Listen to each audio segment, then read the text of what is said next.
Hello, good morning, everyone. Good afternoon for those of you on the East Coast. This is our first Saturday Soul Session. I'm Debra Maldonado. And I'm Dr. Robert Maldonado. And, thanks for tuning in and being a part of this group. We really appreciate your participation, your questions, and just hanging out in the group. That's fine too. We're so excited to do this program because we're going to get to talk about our favorite topic. Our favorite topic. Not me, but not ourselves, no. But the topic of spiritual higher knowledge. Yeah, we've used it so much in our personal life, in growing ourselves personally, in developing a business, in just keeping the relationship going and exciting and kind of a good platform for personal growth and spiritual development. So we want to share some of these tools with you guys that if you find them useful, use them. I just wanted to preface by saying, if you don't agree with some of the stuff that we're talking about, push back. We enjoy that. We encourage that because it's important for you to really grasp it where it makes sense to you. Yes, the work, what we're going to share in this group, a lot of the background of this is the Upanishads, which is a 1,000-year-old text, set of texts. I would say more than 4,000, 5,000. Yeah, it goes back at least a couple of thousand years. Yes, and a lot of what we it's the foundation of a lot of the modern religions. So whether you're Christian, Jewish, Muslim, whatever religion you are, New Age, all the knowledge is distilled in these core texts, and then it was basically interpreted in many different ways, but the core of it is solid. So I know I've worked with a lot of people who are really religious in their specific religion, and when they hear the knowledge, they say, "Oh, that sounds right." And I think over the course of there's so much out there online and people teaching, and there's so many teachers now, and I think that a lot of times the telephone game happens where people hear from someone else and they're getting only a piece of it. And so we want to bring the real core knowledge to you so you can really, you'll find that it's kind of refreshing and it makes a lot of sense. And sometimes it's a little mind twisting, but it really does work if you apply the principles of this knowledge. Yeah, just to clarify, we're not talking about religion. We understand religion to be important, but we're talking about the philosophy and the philosophy of spirit, the philosophy of mind, the philosophy of consciousness. And certainly a lot of spiritual religious traditions include elements of that. But the Upanishads essentially give you the foundational understanding of what the mind is, what consciousness is, and really what our human life is about, without kind of necessarily asking you to believe in anything. It's simply asking you to consider, right? To think about it, to examine that part. Yeah, so it really is the concepts make you ask questions for yourself to clarify what is true in your life. And it really, for me, it's given me such a sense of peace. And especially right now, we have challenging times. We always have challenging times. It's hard to be human. And to face the human problems that we have, it's good to have some solid foundation of how to work with our mind, how to work with life, how to become more conscious of our own destiny and direct it in the way we want it to. Absolutely. So our purpose for these soul sessions is to really open your mind to new possibilities, to be more peaceful, have better well-being, and more enlightenment. Yes, and besides the Upanishad, I would say that the work of Carl Jung has been seminal in our work. His ideas. A lot of his work, of course, was inspired by the Eastern philosophy and the Upanishads themselves. He read the Upanishads, and he wanted to create a Western psychology that would address some of those same questions that the East does through a kind of a modern day psychological process. And so his work is really useful for thinking about how do we apply some of these incredible truths about consciousness and the meaning of our life in a practical way, the way we live today. So with that said, I'd like to set the intention, since we're setting intentions, that we all gain something new, even us when we teach. We always kind of, it's a reinforcement or new insight comes, that you get an insight today that's going to help you go through the rest of your day feeling a little lighter, feeling more focused, and having some kind of a sense of peace within yourself. So that's my goal for this session today. So I wanted to start off today with a story, and a lot of you have heard my log story, but I'm going to say it for those of you who haven't. There was this, I love watching the survival movies or documentaries where people have faced something really scary and life-threatening, and then they came out alive. And I don't know what it is about them, but I always feel like that's what life is. Even small little problems in our life, we're faced with these challenges, and what they went through their mind, and how they processed, the possible death and, life and death circumstances. And so I always found them fascinating. And one of the stories that really stuck out to me was a man who was a little overweight, very kind of moderately overweight, and he fell off a cruise ship. And this happens a lot. They fall off cruise ships, and he fell into the ocean. It was the middle of the night. I'm sure he had a couple drinks in him. I don't know how that happened. And he woke, he was like frightened, and looked up the moon. The moon was out, so at least he could see the moon, but it was really, besides the moonlight, it was dark, and the ship was sailing away, and he has nothing to hold on to, and he's there struggling. And we've all felt that way in life, where we feel like we've been thrown off a ship. And he's swimming for a while, treading water, and he's overweight, so he's out of breath, and he's just out of shape, and he's thinking, geez, I wish I would have gone to the gym more often. I would have been able to survive. And he thought he was really going to die. And then all of a sudden, he sees this figure come in the dark toward him, and it looked like a shark. It had a fin on it, and he said, oh my God, this is it. I'm going to die. I'm going to be eaten by a shark, and it's going to be all over. And so this thing started coming toward him, and he braced for the shark to eat him, and it just bounced off of him, and he realized it was a log.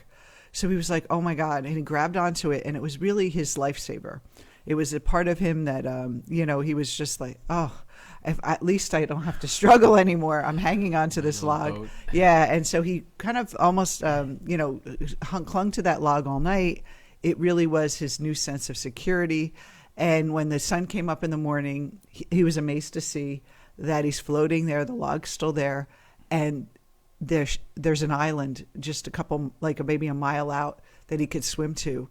And he was so relieved. He was like, thank God I'm saved. So he has his log on his arm, and he's swimming toward the island.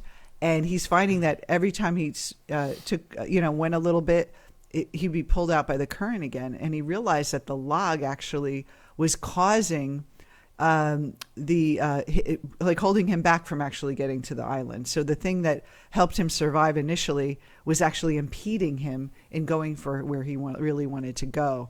But he said the most important part of this story is that he had such struggle letting go of that log, because it was the source of survival for him, and it kept him alive all night. And he was just thinking that he could not psychologically survive without that log. Like, he needed it as his floaty to keep him alive. Mm-hmm. And so he played back and forth for a while. He would let go of the log, and then he'd swim and grab it. He'd let go of the log, and then he'd swim and grab it. And he noticed that the more he held on to that log, the longer he held on, the more he floated away from his rescue, where he wanted to go. And then finally, he just made that decision. It was scary, but he let go of that log, and he saw it flow away, and he was scared, but then he started pedaling toward the island. And the story ends is that the helicopter saw him pedaling and actually rescued him. And I always think of the helicopter as symbolic of the higher self coming in, letting go of the log, and the higher self comes in and is taking care of you. He's coming in from above. Yeah. And so the really reason the story is so powerful is because our ego is thrown into this world, like just tossed into the ocean of life.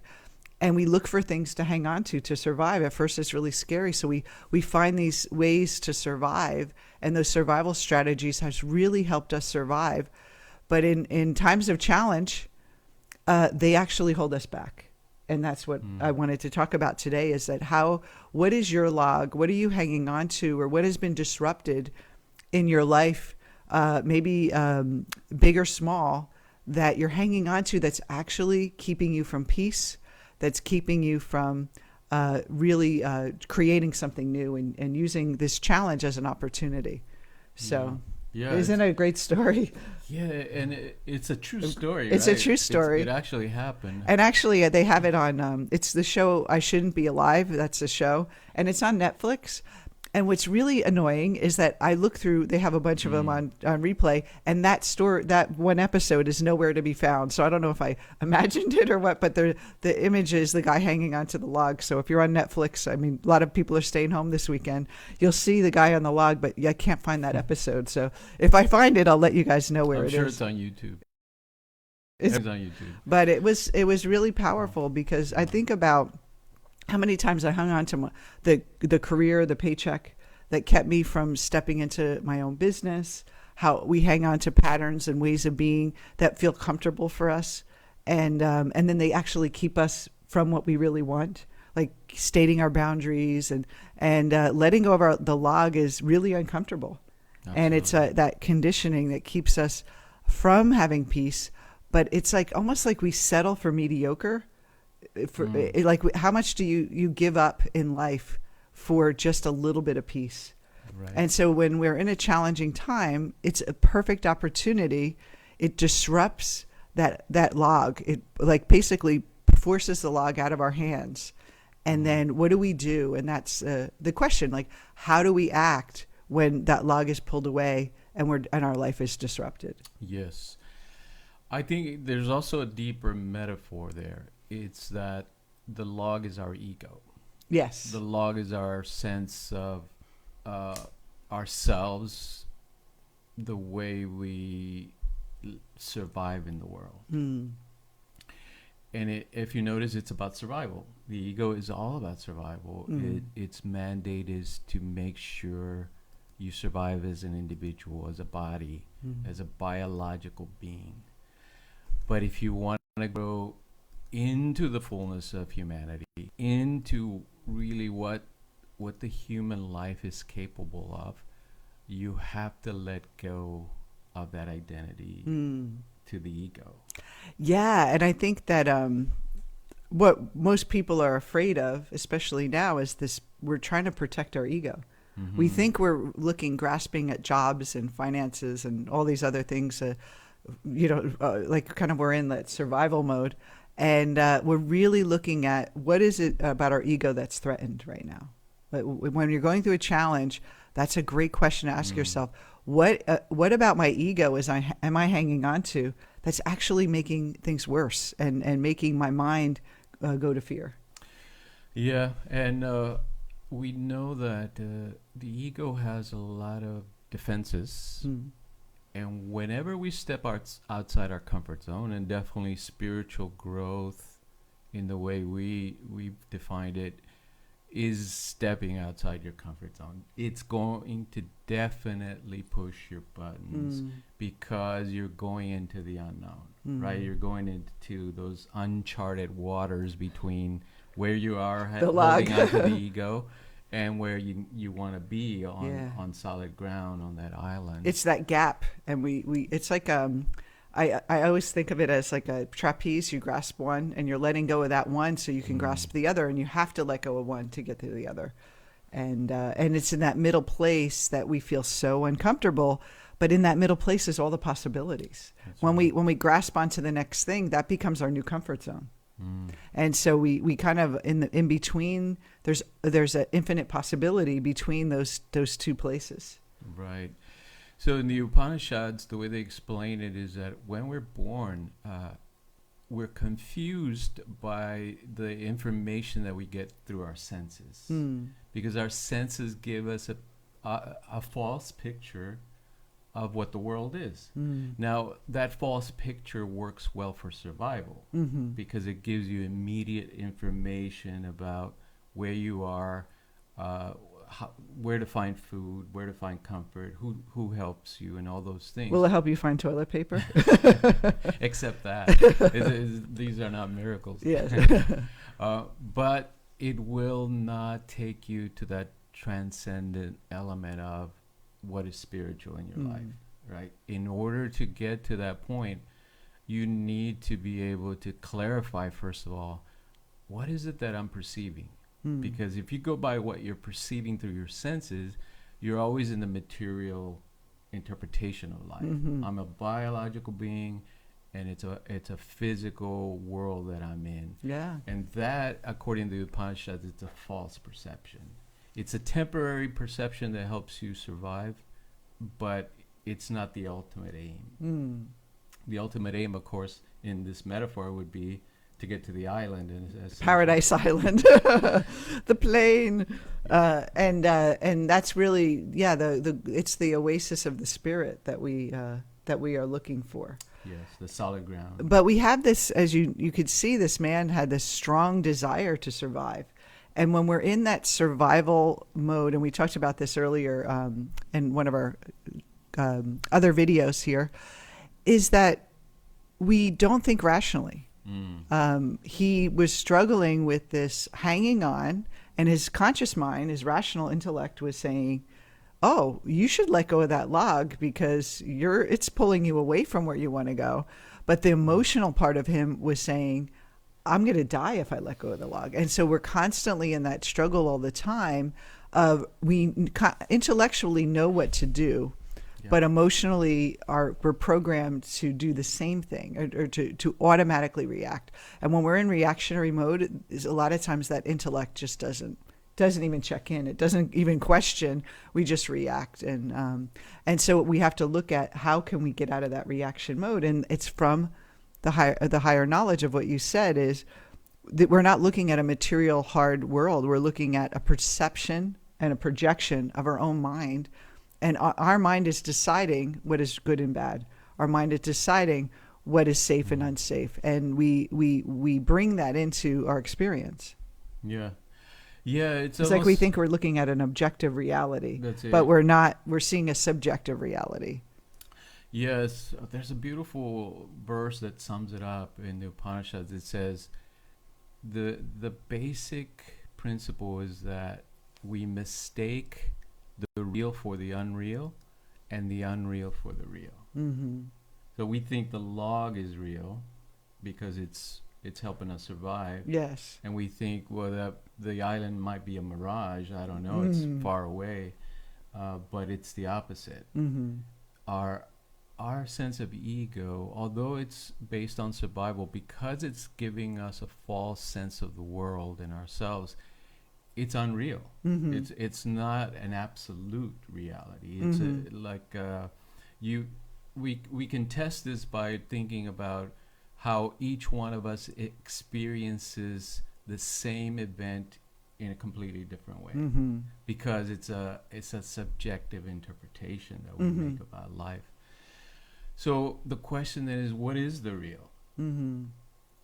Right? What is the solid ground that we're on? And the Upanishads simply state it very clearly. They say the solid ground is consciousness. It is the pure awareness that's at the heart of who you are that is the solid ground. And that can never be destroyed, can never be harmed, can't be taken away from you. Yeah. And if we remember that, whatever happens we see in our perception shows us, we can know in that knowledge that the true self can never be harmed. Yes. And there's a great quote in the Upanishads that I love, and it's two birds are sitting in a tree. One bird is eating the sweet and sour fruits of life, while the other bird is watching in non-attachment. And that true self, that witness, is who we really are. And the bird, and we want to have both parts of ourselves, the changing self and then the non-changing self. And the non-changing self is always there, always solid, pure consciousness. And then the changing self is the world of change and transition and good and bad, right and wrong, and that duality. And we need both because we want to experience the world. We can't really experience the world without the duality, but we have to remember that the duality is not all that's there, that there is this other self. And so if we could separate it a little bit in our mind of realizing, what am I looking at? I'm understanding what I'm afraid of or what I'm perceiving is a result of my mind, not what's really out there. And I know that's hard for people, because how can you say death is bad or illness is bad or breaking up with someone is bad, good or bad? They have their like set assumptions of what something means. And here's the thing, we really don't know. We don't know if something is good or bad because we haven't seen the whole picture yet. We've only seen like a glimpse. And so we're making a judgment of something that's happening in this moment. We can't see the trajectory or the unfolding of what happens. One time I was, people know this, when I was 36, I was engaged to be married. I had a great job. And I had, I just bought a condo with my man. We had a mountain view. It was great. And then he decided he didn't want kids. And I said, well, I can't marry you. So we broke up. That same week, I lost my job, and then we had to sell the condo. And it was like everything was changed. She's not talking about me. No. And everyone else said, wow, Debbie, you are really going through a tough time. I can't believe you're going through this like this.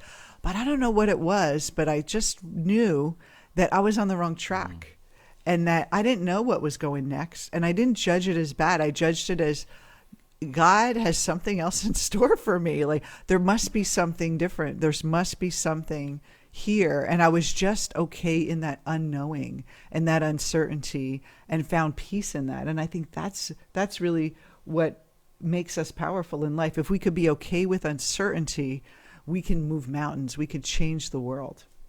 Yeah. Because the world is really uncertain. I mean, that's the nature of reality. It's always changing. Yeah, my own personal experience was similar. I was in grad school, and I was getting pretty close to accomplishing all the things that I thought would make me happy. But it was having the opposite effect. I was more and more miserable. The more success I had, the more miserable I was. Mm-hmm. And it seemed to be like I was digging my own hole in essence, and just falling deeper and deeper into it. And so I had heard a lot of this information, like spiritual truths or principles in the Upanishads, but it was an intellectual understanding. Mm-hmm. It wasn't like, how can I put this into living action? Mm-hmm. And that experience kind of took me to a breaking point where I had to make a decision. Am I going to continue to try to fill my life with meaning from external events and situations and success and, kind of the appearance of things? Because, again, the senses are telling us that that's what's going to make you happy. Mm-hmm. When you get that position, when you get the money, when you get the relationship, something out there is going to make you happy. And was I going to pursue that, or was I really going to delve inward and find that spiritual ground, that solid ground that is the absolute within you? Mm-hmm. Because that's what the Upanishads say, that it's already within you. It's not something that you're acquiring. Mm-hmm. It's the realization that counts. And realization means it's not just an intellectual understanding. Like a lot of people say, oh, I've read that. I'm done. Mm-hmm. I understand that. But reading it is only the beginning. It says you hear it, then you have to contemplate it. Meaning you have to ask yourself, how does this fit into my life, the way I live my life? Then you get to the realization. After contemplating it, after really kind of... So what are they contemplating right now based on what we taught? I think right now it's simply this question. If the senses are giving us a false interpretation of life. Not in the sense that it's lying to us, but simply because it's geared towards biological survival. If that picture of the world is not the absolute reality, Mm-hmm. then the question is, what is the absolute reality, and how can I realize it? Mm. Right. And so in a practical way, though, I think that that's the big picture that we ask ourselves. But in a practical way, I think the question that you can all ask yourself is, what am I attached to that has been disrupted, and why is my ego, what is my ego hanging on to that's making me upset? It's the things out there are not making you upset. It's what your mind is telling you about the things out there. And so the question would be, what is my ego attached to? What is my ego afraid to lose? Because the sweet and bitter fruits happen in life. We have beaten switter. I can't even talk. Bitter and sweet. And I think that a lot of times we only want the sweet. Mm-hmm. And when we eat the bitter, no, I don't like the bitter. I want to move away from the bitter. I want to go for the sweet. And that's basically how we get conditioned. Our ego gets conditioned. And so how do we stay in a state of non-judgment, non-attachment, and equanimity? That's what you were saying, is what's the deeper sense of me? But in a practical way, how do you basically process whatever challenge you're going through right now? Is you ask yourself, what am I attached to? What is my mind telling me I'm attached that I need to have in order to feel at peace? And then you contemplate that. You contemplate that. Yeah. Right? Does that sound right to you? Yeah, exactly. There are, if you think about the philosophies that grew out of the Upanishads, certainly yoga, not the physical yoga, or, well, I mean, that's part of it, but really the yoga of the mind, how to work with the mind, how to work with perception.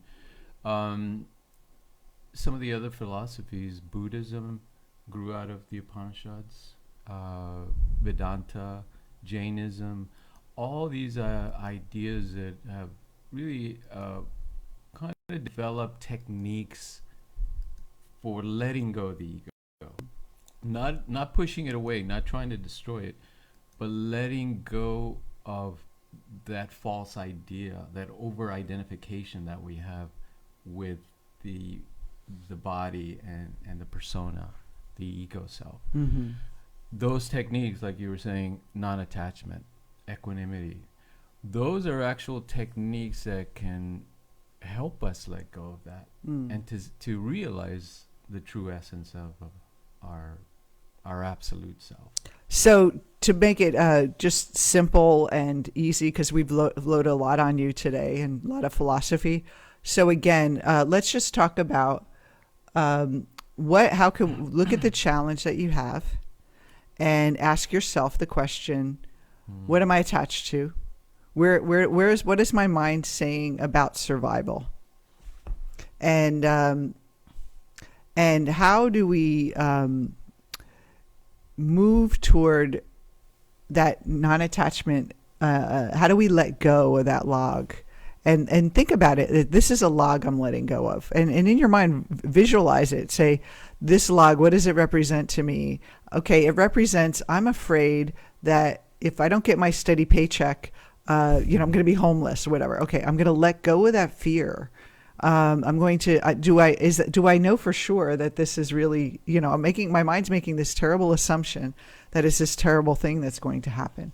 And so you're letting go of that attachment because you don't know right now. And your mind is putting in all these assumptions that are fueling a story that isn't even true yet. So we have to think about, what is that? What is that story? And then how do we let go of that attachment? Because our pure consciousness, the truth of who we are, is unlimited. So if that's who we really are, we don't need that paycheck to feel secure. We will, if we are connected to the higher knowledge, it's not that we don't care about the paycheck, but we don't have to worry about losing it. That will be taken care of if we understand. But if we're worried about it and we're clinging on to fear, guess what's going to happen? It'll be a self-fulfilling prophecy. So the less you feed the fear, the less chance you have of creating it. So we want to kind of remember the truth. And this isn't just think positive and I'm going to, focus on the positive. That's the wrong attitude, because we're still running away from the fear. We have to dismantle the fear and say, what is that log? Do I really need to hang on to this? And I let go of my paycheck. I let go of the relationship I thought was going to be forever, and the security of a home, and was homeless, manless, and jobless. And it was the best turning point in my life. It was really a moment where I could just be there and say, I don't know the future. I don't know the past. I'm just in this moment right now. And I had a trust in my higher self that I would be taken care of. And if you can trust in God, Jesus, Muhammad, Krishna, whoever you image in your mind, the universe, that is, having that faith and trust in something higher is really going to get you through whatever challenge you have. Yeah, the Upanishads make a distinction between lower knowledge and higher knowledge. And lower knowledge simply means the knowledge that we acquire based on our sensory perception. Now, if you think about this, that's all of science. Science is based on observation of the physical universe, and it gives us these laws of nature. Now, it says there's nothing wrong with that. You need to understand the world and the way it works, but you need to understand that that is one type of knowledge, right? It's information, essentially. It's information about the way the universe functions and the way it's structured. But higher knowledge says anything that moves you towards the realization of who you really are, the true self, like you mentioned, that's higher knowledge, right? It's very distinct. It's very different than the lower knowledge. Yeah, than information about the biological workings of the universe and the physical workings of the universe. Your brain waves and hormones and how they work and regulate your emotions. And yes. And also, too, to stay healthy, we need to stay out of stress. And to have this knowledge, it basically gives you a kind of a calm of knowing that you can relax in the blanket of infinite potential, like that infinite consciousness that you are. For me, I remember when I was really, we moved to New York, and I was struggling with starting to build my coaching business. I had just had a very great practice in Denver. We moved to New York, and I was just starting over, basically. And I remember being really scared. And I remember just coming up with this image of myself falling back into this golden white light of my true self and saying, she's going to catch me. Like, there's nowhere to fall. There's nowhere to fall. Like, I'll always be caught. And I think that idea of the log hanging on, like, we don't have to hang on to the things in life with a vice grip. We can fall into the self, which will really carry us. And it doesn't mean we don't take action and we just let go and we not take care of ourselves. But we let go of the fear around it. We let go of the fear around what we're doing. We want to take action. We want to do things to move our life forward, to stay safe in times of trouble, and, set boundaries, and all those things are great. But to do it without fear. And that's really, the higher self brings that to us. Yeah. And it's part of us. A lot of people think the universe is going to take care of everything. But it feels as though the universe is external. It's this other part of, out there that's kind of looking down on us. But we are the true self. That's our true nature. And that's really, really to know that it's already in us. It's not something we have to go outside and pull in. The implications of that higher knowledge that we're talking about, that is expounded very clearly in the Upanishads, they're incredible, because what it means is that we need to look inward, right? So Jung says, if you look outward, you're dreaming. You're kind of projecting your own subjective interpretation possible onto the world. But if you look inward, that is, if you look at who is the one that is aware, what is the mind that is interpreting that, and how does that mind arise? Now you're getting to the real question: because now you're getting to the source. The external is always changing, and like you say, sweet and bitter, good and bad is always arising for us externally, but internally the observer is always steady. It's always one, and that true self you can always depend on. And if you operate, let's say if you live your life based on that higher principle, you're always moving towards letting that higher self act through you. And you know what I love about what you just said is that, when I had that moment where I lost everything, and kind of like everyone's going through this kind of upheaval and disruption in their lives, it really, when the things out there that the norms that we are so cling to in our life are taken away, it's an amazing opportunity.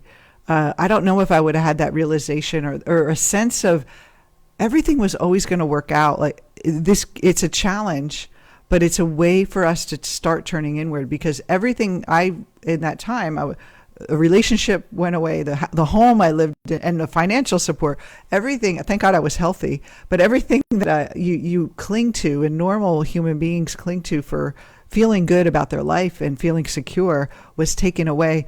The only place we have to look in is inward. Yeah. And this is kind of like, I think, why I like those survival stories, because they do have these really great realizations of, oh my God, this was my last day on earth. What did I give up? Think about just the opportunity right now is, what have I stopped? What is the slowing down of craziness in our life, giving us an opportunity to kind of remember what's important, and go inward and find that rock within ourselves. That is really a beautiful thing. Yeah, absolutely. Definitely one of the main principles to follow is this idea that everything is an opportunity. Because again, if this higher knowledge is true, and it's kind of spelling it out for us that you need to let go of this idea, that this over identification with the ego. The question then becomes, well, how do I do that? How do I let go, right? How do I trust that I cannot see versus what I see? Because at the end of the day, that's what's so seductive about the ego, that it gives you something to look at, something to hold on to, and it's something that it feels very real, but it's the opposite. Because it's appearing to us in the temporal world of change, it's always changing, always moving, it's precisely unreal. It is because the next moment it will be something else. It will change and morph. And so the way we work with that principle, right? The external is showing us this incredible world of change, constant change, and the internal is always steady. So we're between these two opposing poles. Ever-changing external, steady, non-changing, solid internal. The idea is to understand that although I'm perceiving all these changes in the world, my true self, that true self never changes, and it's indestructible. So if you ask the simple question, right, what am I afraid of? What is there to fear? And then you realize it's the things that I'm fearing are coming from that external, ever-changing pattern of things. And what I decided was important and secure. Yes. Not that it really is. It's That's something right. I decided that this really means security for me. That's right. And you could change that. You could say, you know what, I decided this doesn't mean security for me. I decided security means my true self is security. Yes. And then everything will fall away. Everything will start to, that clinging will start to drop.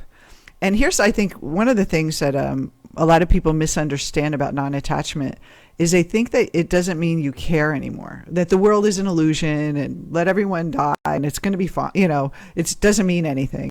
No, we want to, we want to be in the world. We want to care. but it's that added, the ego's extra. The ego's perception of what's happening and the clinging is extra. And so we do want to enjoy the bitter and sweet fruits of life, enjoy it and feel the sadness and grief and all the things that happen in life. That gives our life meaning. That gives us the self in us, the true self wants to have that experience. So it's not bad. But when we realize that self-realization, when we realize the self of who we really are, we can actually enjoy the ups more and get through the dark times more. It's just we can have that both balance. So it's not about just pushing everything away in the physical world and saying, well, I'm the true self and that none of this matters. We're in a delusion. We're in a dream.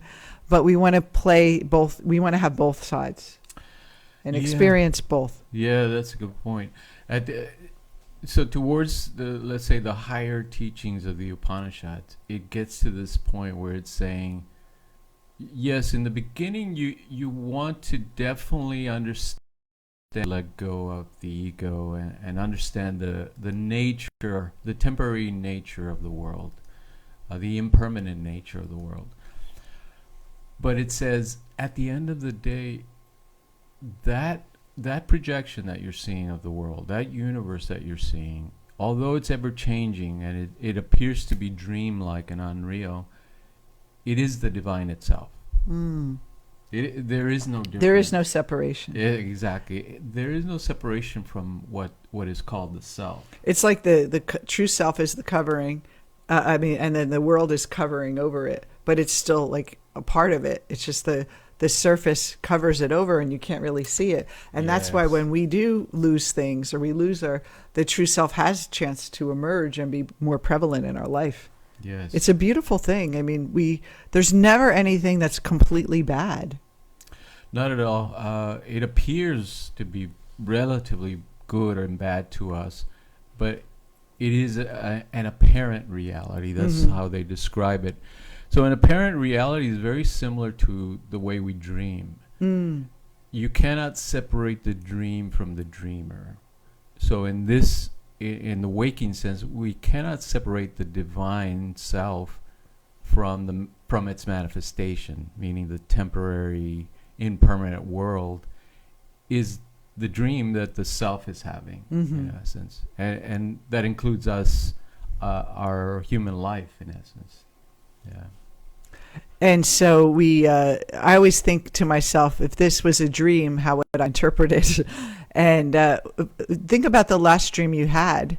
Your mind has the capacity to create buildings and worlds and trees and oceans and people and stories. And then when you wake up, where did all that content go? Where did all that material that felt so real in that dream go?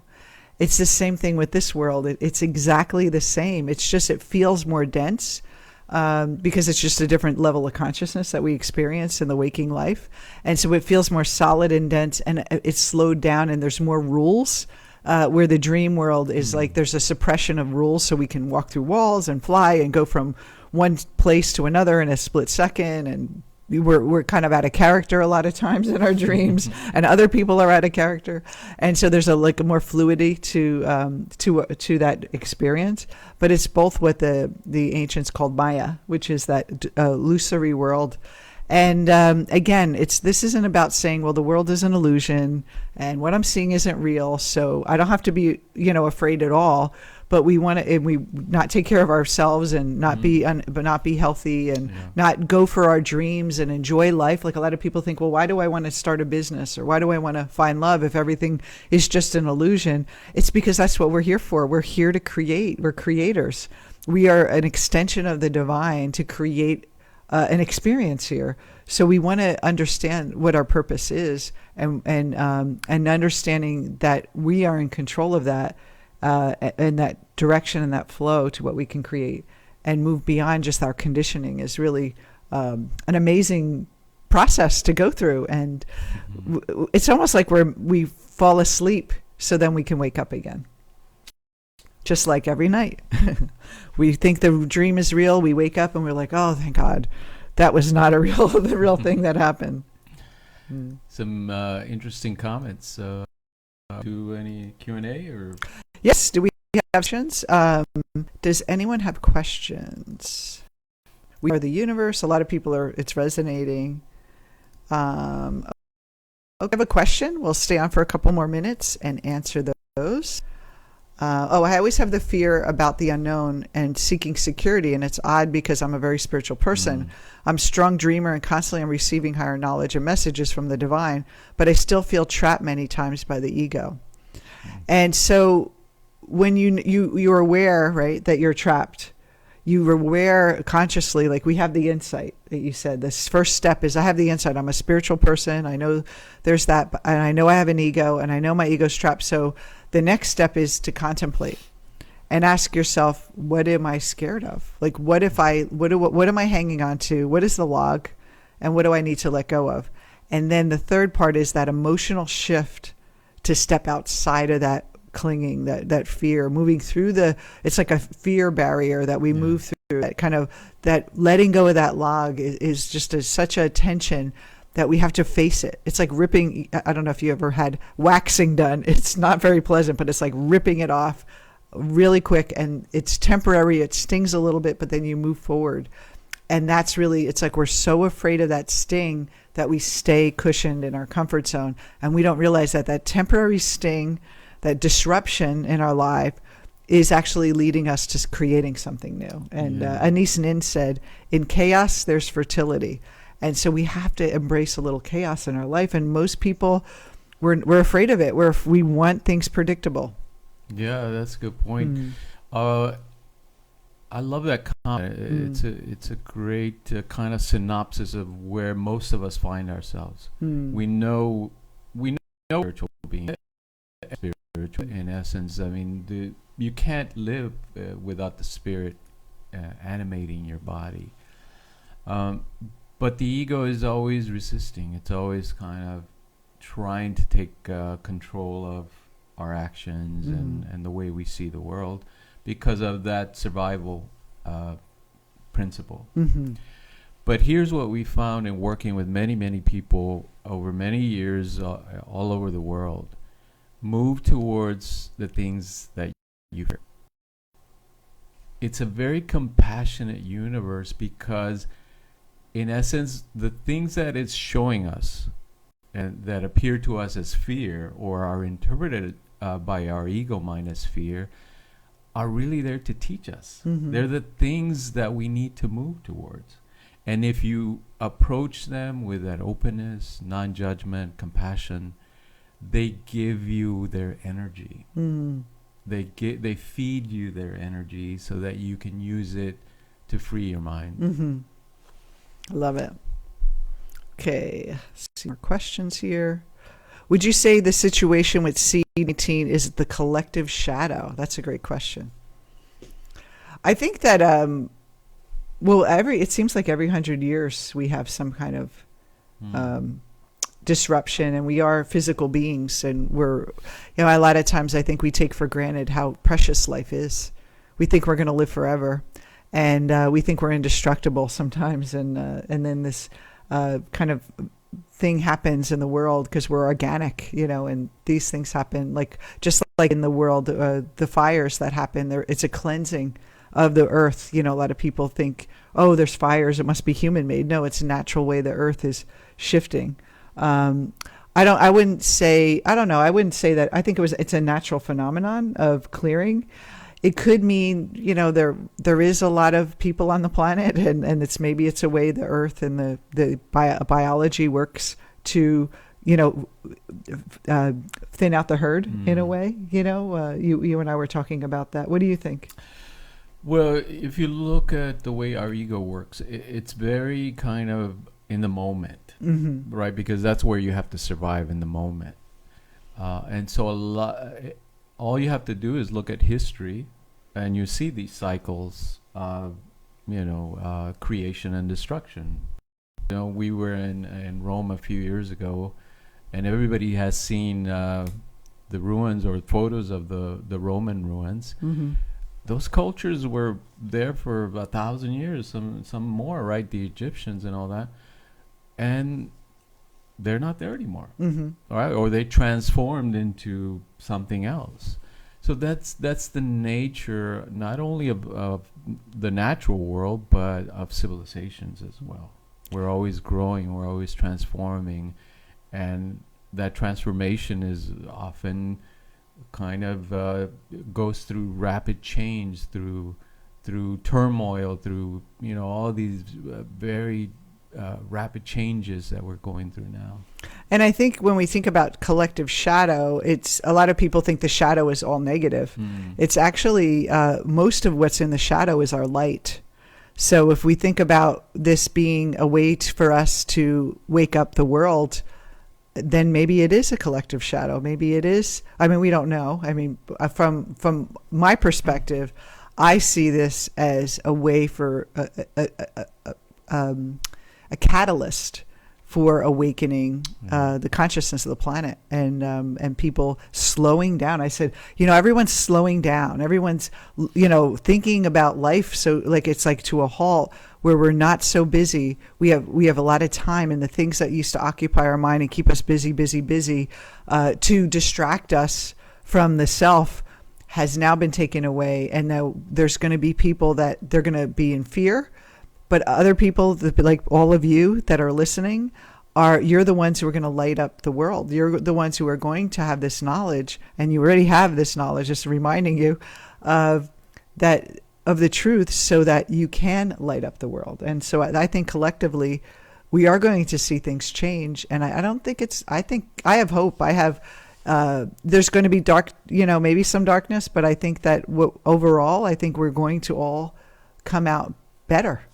And that's what I want to hold that attention. And so the collective shadow is maybe about the things that we push away, and it's the divine self that we're pushing away in our shadow that we're able to see, and it's able to emerge.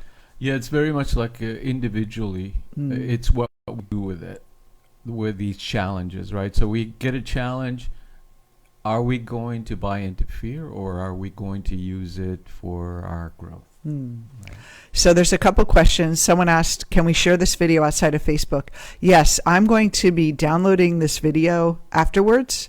We're going to put it on YouTube, and then I will share that link. If you have a friend or family or someone that says, you got to watch this video, if you're feeling you want some inspiration, feel free to share it. That would be great. I will definitely make sure that's available later today.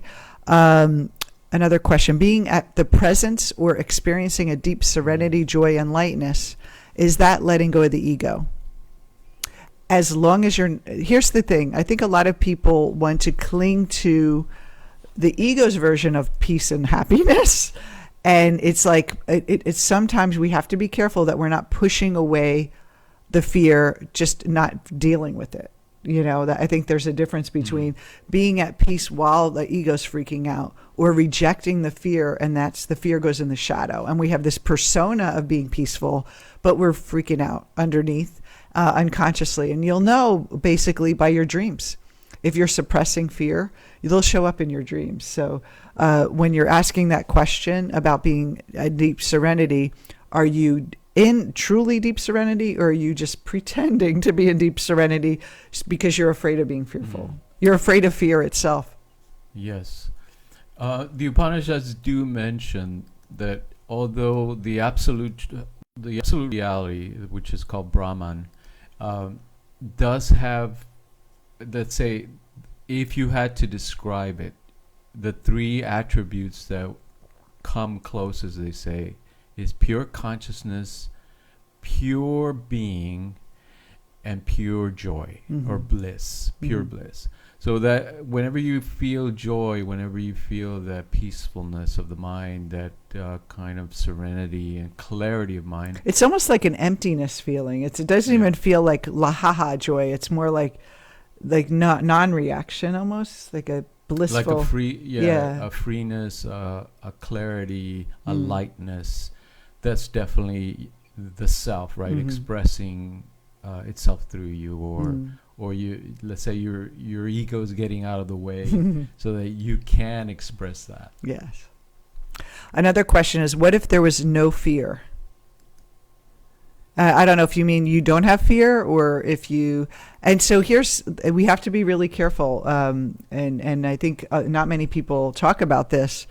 but we have to be careful of suppressing our feelings and suppressing our fear, because we need to be positive. We want to welcome anything that arises. So if we're feeling afraid, it's not, oh, I'm the divine self and I shouldn't be afraid and I'm just going to push that away and I'm going to think about something positive. We want to open it up and we want to bring it closer to us, and we want to be familiar with, what am I really afraid of? We want to kind of really know it. So then that's where we dismantle it. We don't dismantle it by pushing it away. So if there's no fear, maybe you're in that great state. I'm not saying you are or not, but we have to be careful of being in denial. And that's another defense of the ego, is that if a lot of times people who tend to get more afraid and freak out, they may go into a denial stage because it's overwhelming for them. And so the ego regulates our conscious experience to not be too happy and not be too sad. It's kind of Freud called it there's the pleasure principle and then there's the reality principle. It just wants to keep us in that kind of stage where we're not feeling too bad. And so just be sure that, and check in with yourself. Am I in denial or am I truly feeling at peace? Yeah, I think it's that point is important to clarify, because a lot of people use the term the higher self, but what they mean is the polished ego. Right? They think that yes, my higher self is like this super confident persona that I will be when I meditate enough, or when I learn out. When I exude light all the time. Yes. Yeah. And that's not really what the self is. The self is that pure consciousness, pure awareness that's in us. The last question is, she had a dream about a wedding, about being married. And just so you know, that means integration of the ego and the higher consciousness when you have a dream of marriage. So that's kind of, it's calling you to go and connect with your higher self. Okay, any more questions? Those are all the questions. The comments was that the universe, we what does she say? We become, the universe created this so we self, like God created this. That's a good way to see it. Yeah, so because we can really experience pure bliss without seeing its opposite, because you need two things to contrast. So if we had all blissfulness, we wouldn't even enjoy it, because we would think that's it. So really learn, really in challenging times, we could truly learn the secrets of higher knowledge, and it forces us to do that sometimes because the external is all shaken up, and we have to go in and say, where are my answers? Mm-hmm. Okay, well, I think those are all the questions. Oh, how would you fear show in dreams? Well, you're either fearful, you're running away from something, you feel attacked, there's a challenge with your life, someone's after you, circumstances. Anytime you're feeling fear in a dream, that's how it would show up. Yes. Does that sound like a good question? Okay. All right. Thank you for our first soul session. We'll see you next Saturday for another session around the same time, and also in another topic, but all on spirituality. If you have a question that you'd like us to answer, please share it in the group. I want to mention we do have our lovely coach mentors in the group. Allie, Cindy, Lori, Jane, Stacy, and Aaron are all here to support you as well. So there's plenty of coaching support. If you're having a tough time, reach out. If you need some inspiration, listen to this again. We'll be checking in this group every day just to say hello to everyone, quick tips, how to focus your mind. And we hope to see you next Saturday. And in the group, please feel free to share with us what's going on with you and how we can serve you. Yeah, thanks for tuning in, and thanks for the great questions. Appreciate it. Yes.